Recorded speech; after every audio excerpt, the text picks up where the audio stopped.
No, we went the opposite way. We spoke about taking moment by moment, being where your feet are and not getting ahead of ourselves. We knew it was going to be unbelievably physical, so there's no point focusing on the bigger picture. It's about the here and now, moment by moment piece. So I thought we dealt really well with how direct they were. You look at the end of the first half, they're attacking our line hard and we're holding them out, and some of those shots were incredible. And just delighted for the lads to have performed. That's what we spoke about during the week. We didn't want to be outcome focused. We wanted to be performance focused, and I think we did that in spades today. So, for 80 odd minutes, I think the lads showed up really well and were incredibly physical, and that's what we asked of each other, and I think we did that. Those goal line sets just before half time sums it up. Yeah, absolutely. It's it boils down to man on man, and wanting to put your head where you wouldn't put a shovel, and getting off the line and trying to whack people. And I think you can lose focus a little bit and think about rugby, about all the different parts of it, but ultimately it's a physical game, and what we teed ourselves up for all week was the physicality of it and winning that battle, and I think we did that throughout.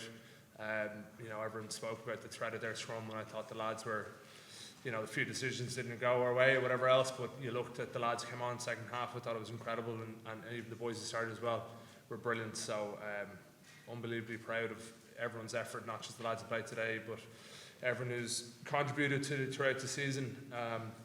We wouldn't be here today if it wasn't for every single player that's played, and even the lads who haven't played, their contribution to training and prepping us to be prepping us to perform today. We wouldn't have got the win without them, so credit to everyone. It's probably been a long 4 seasons waiting to get your hands on a trophy again. Just how do you feel getting to enjoy those celebrations? No, listen, it's great for everybody. Like, as in supporters is the big thing, I think. It's an amazing atmosphere out there today. Like, normally when you're in the Aviva, obviously you're in a glass box as a coach, so you don't really quite often get the sense of the occasion. So listen, amazing. 2 Wicklow lads here playing, getting involved in the final in Croke Park, rare sight. But listen, it was a great week now. Lots of great stuff over the course of the season. It's a very difficult competition to win because of just the nature of the way the season is. And there's a lot of great teams involved as well. So the South African teams have been an amazing addition to the tournament. The Bulls are a great team. We had this question yesterday, wasn't it? Is their season, when you get to a final, is it success or failure?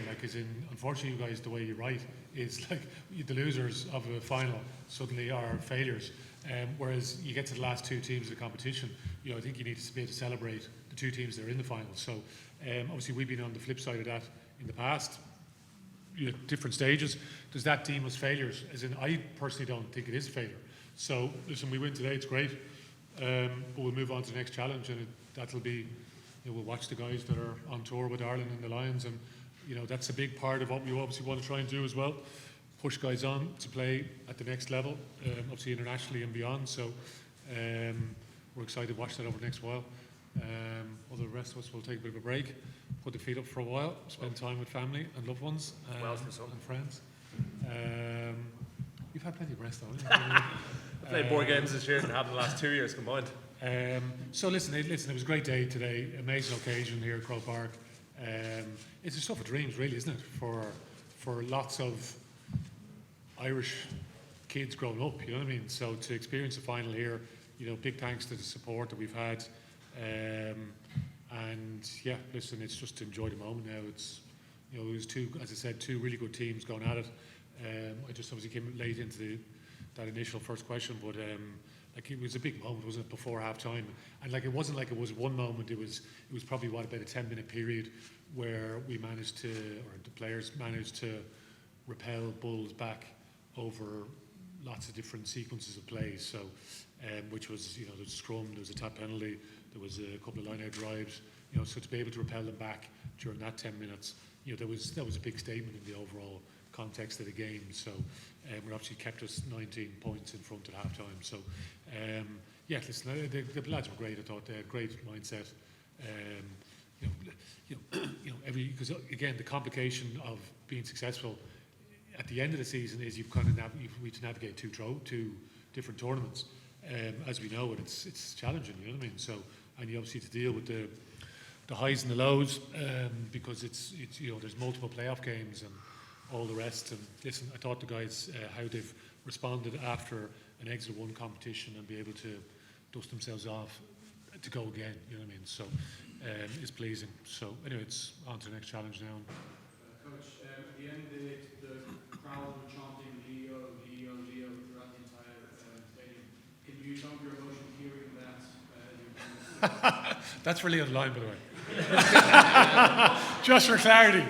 I said I'd love to take the credit now, because I remember this when I came back from England. I was playing in England between 2005 and 2007, because Leinster wasn't that happy place back in those days.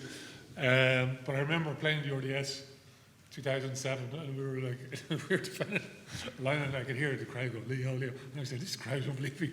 And in the corner of my eye, I could see the Lion doing the dance. I was like, okay. So I'm pretty sure it's not for me. But Leo the Lion did a great job, but I'll take it if you do think it was for me, yeah. And then Jack, obviously, as Coach alluded to, an historic stadium, iconic stadium to play games in. What's it like to lift the trophy in Kirkwall? Yeah, incredibly special. Not something you could ever dream of when you were growing up, or even the last few years, because obviously it's been a long time since we played here as a club.